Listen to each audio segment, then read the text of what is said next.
Hey, all my Crimsonites, and welcome to the Crimson Cure channel, where we embrace our femininity, increase our womanly values, and celebrate our brothers. So join me on our feminine journey to learn, heal, and grow.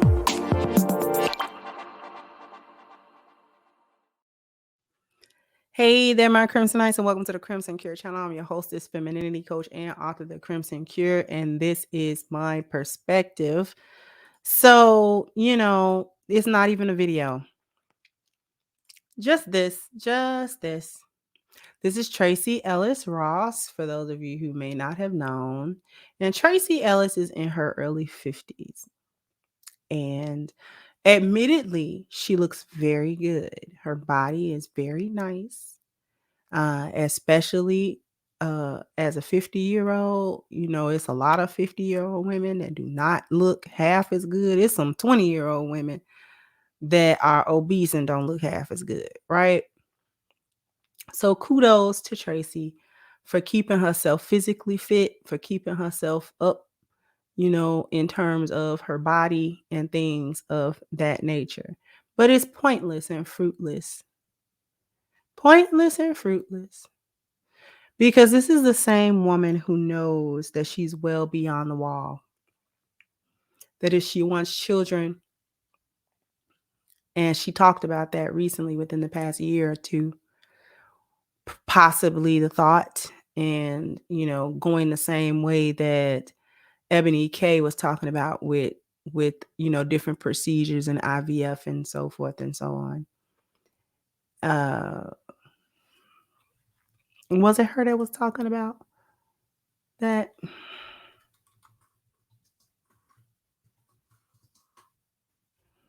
Because I don't think that she. No. I was just trying to make sure that she didn't have any kids. Yes, that was the show that I did. She doesn't have any children. And she talked about loneliness and things of that nature and just having to face the fact that she is lonely. This is what I meant by not saving hyenas.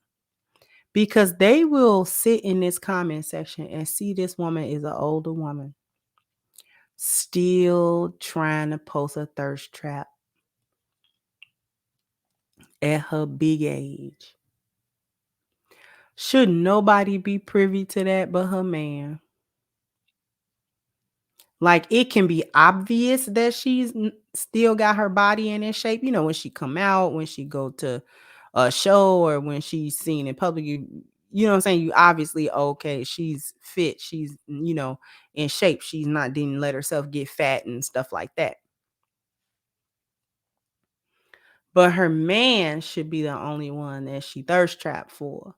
You see what I mean? He should be the one that look at her and be like, oh my God, you know what I'm saying? Girl, you still done kept this up. You still look like this after we've been together X amount of time. Girl, come here. See, it has never been her looks. This is what hyenas don't understand. It's not her looks. Tracy looks just fine. Tracy looks just fine. She's not ugly. She's not fat. She's not out of control. None of that. None of that. Nice looking lady. But beloved, why you in your early 50s posting stuff on the gram? Like one of these young thoughts. The young thoughts shouldn't even be doing it. You're older, and this is the example that's being set. But she can't help herself because this is the trajectory of the hyena. And this is what I meant in my live stream that I did yesterday by saying, if life don't tell them nothing, you can't tell them. You can't tell them. Because look, somebody said she always look good. But she should, since she's single with no kids. Somebody said still single. She needs some kids. What's the surprise? She's always kept herself up. Beautiful as always. And she has kept herself together. Right? All of that wonderful aging and upkeep that she's doing with no man. Honestly, she's doing it because she doesn't have a man.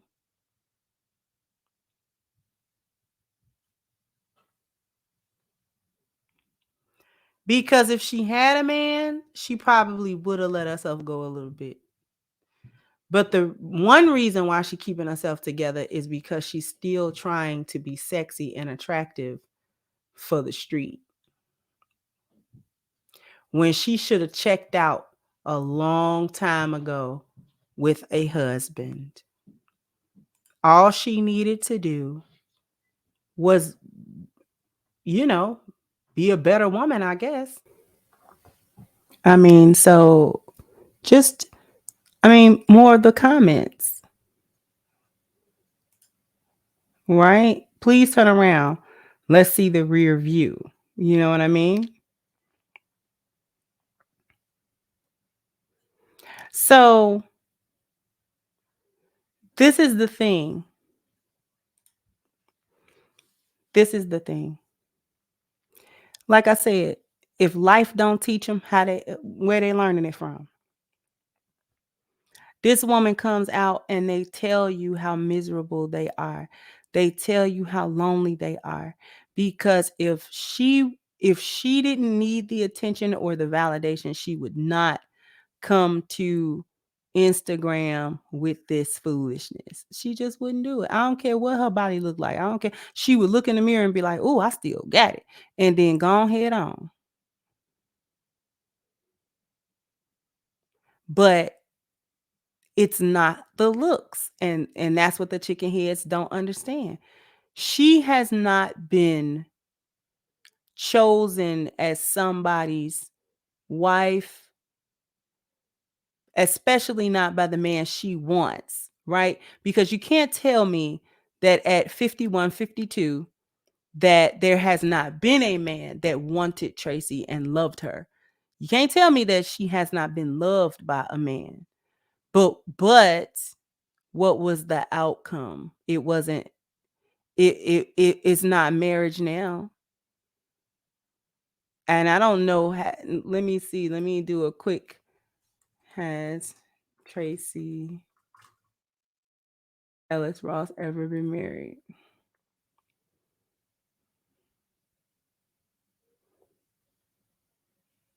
Hmm.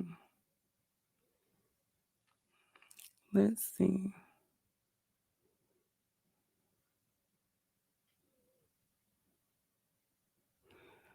I found an interesting little article. Let's take a look. Let's take a look.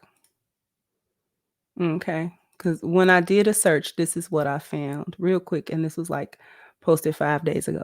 Tracy Ellis Ross refuses to get married unless her future partner abides by these conditions. Tracy Ellis Ross is deemed the queen of singledom. They think that's some type of a flex. It's beyond me.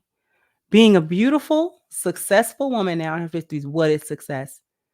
I'm so tired of that word being thrown around.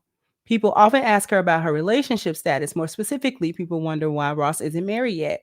Ross is fully aware of the whispers and glare she receives from being an unmarried woman. However, she doesn't allow the cultural pressure to rush her. You're not in a rush. You're in your fifth. You've lived more than half your life at this point. What rush? Marrying anybody just off the streets. Nobody's saying anybody off the streets. You see what kind of narrative they spin? In fact, Ross has a list of non-negotiable things she requires of a future partner if they're allowed the privilege of putting a ring on. No, it's not a privilege anymore. She should be humbled if a man wants to do this at this point. Tracy Ellis Ross refuses to settle. There's that word again. For a lifelong partner that doesn't meet her standards. Ross laid out these standards in an interview with the other perpetually single Oprah Winfrey. Tracy Ellis Ross's legendary mother Diana taught her how to spend her fortune in a way that many of her fans may be able to relate to. This is simple. Tracy expects her future husband to be honest and an exceptional hugger alongside making sure she feels safe. Additionally, she wants a man who values equal partnership. How he hugs is important, but that I feel safe and that he's trustworthy, that we're equal partners, and there's equity in our relationship. See, that's actually two different things. Equality and equity are not the same thing. That we both get to negotiate our partnership. It's the fact that she still thinks it's a partnership at 50, at post 50, not by the standards of what the culture says, but instead by what's important to us about connection and relationship. Ross gives a shout out to her mother for encouraging her to have a specific, detailed list of what she wants in a partner. A good hugger, someone who values equal partnership and equity, makes her feel safe, who's willing to negotiate what partnership should look like based on the unique needs of the relationship, i.e., she gets to be in charge of him at some point. She wants a dude that makes about as much money as she does, that, is this alpha, affluent, smart, emotionally intelligent, emotionally available man that's going to let her run him. Okra applauded Ross for having such a grip on what she wants, but it hasn't paid off now, has it? While refusing to settle for anything less, but did it work? Winfrey also acknowledged how Ross is a role model for how single women could and should be living. Eventually, Ross said something so relatable, even Okra couldn't stop nodding her head. I, like many of us, was taught to grow up dreaming of my wedding, not my life. And I spent many years dreaming of my wedding and also waiting to be chosen. Well, here's the thing. I'm the chooser in the masculine space. As you may have guessed, the arena full of women erupted with applause. This is the applause of the boneyard. Keeps her love life private because she ain't got nothing to say about it. Getting ran through. I guess she did keep it quiet. Okay.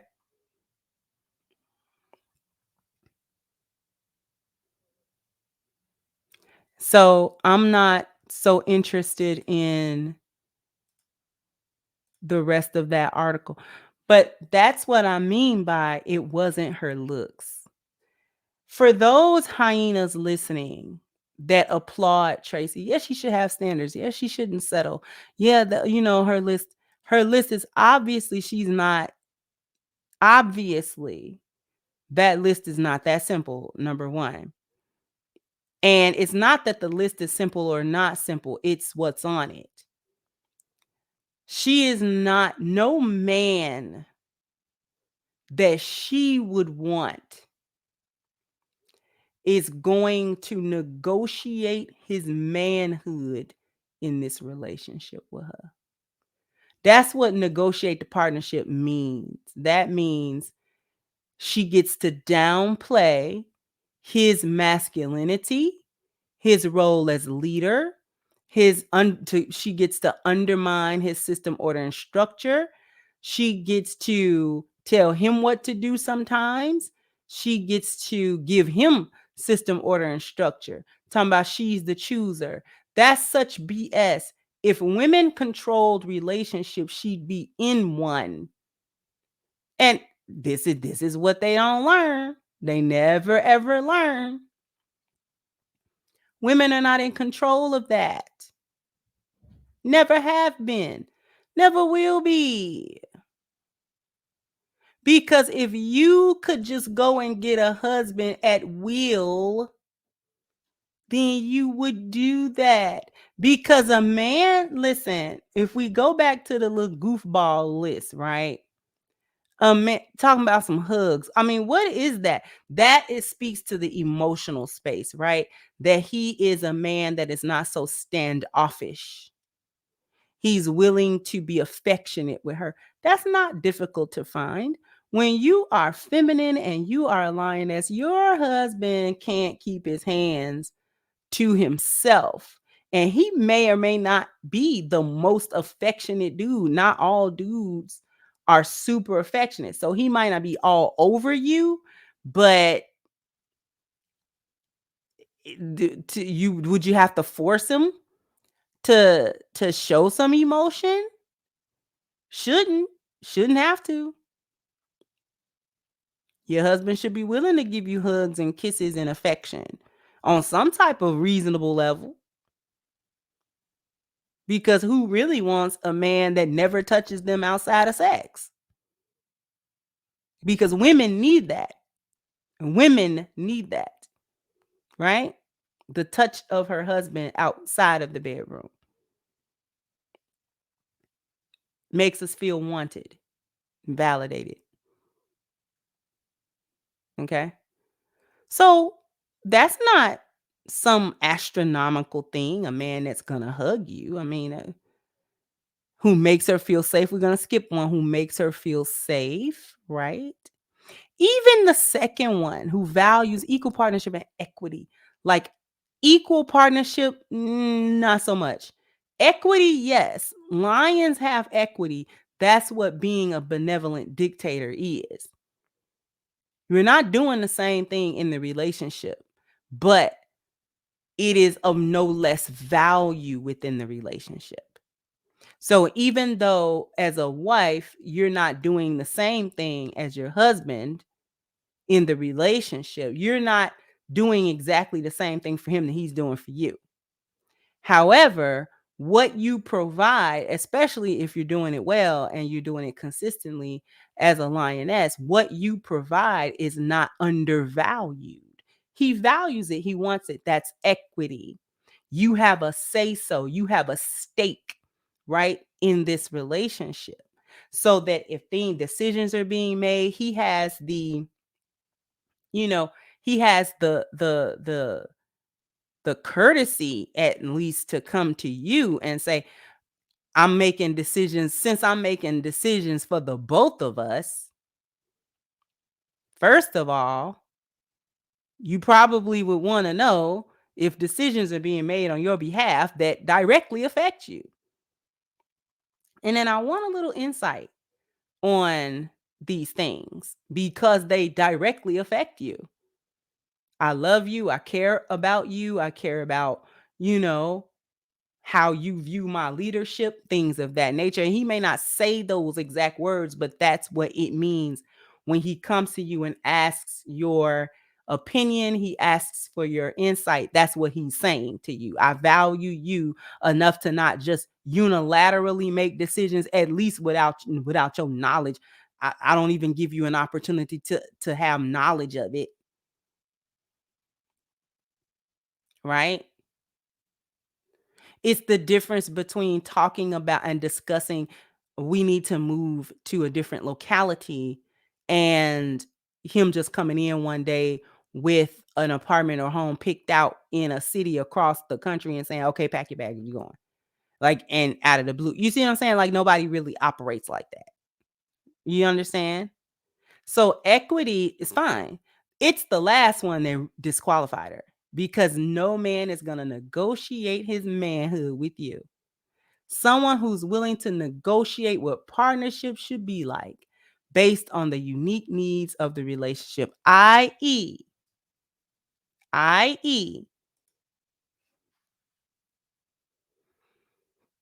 I'm a boss and you're going to bow down. So are you willing to bow down to me when I say so?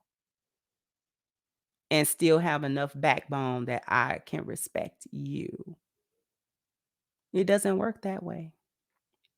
No man that I have ever known, whether he was affluent or not, that had a masculine bone in his body is going to negotiate that with a female to be in a relationship with her. It's not going to happen. And that's why it has not happened. Jump down in the comment section. Let me know what you think.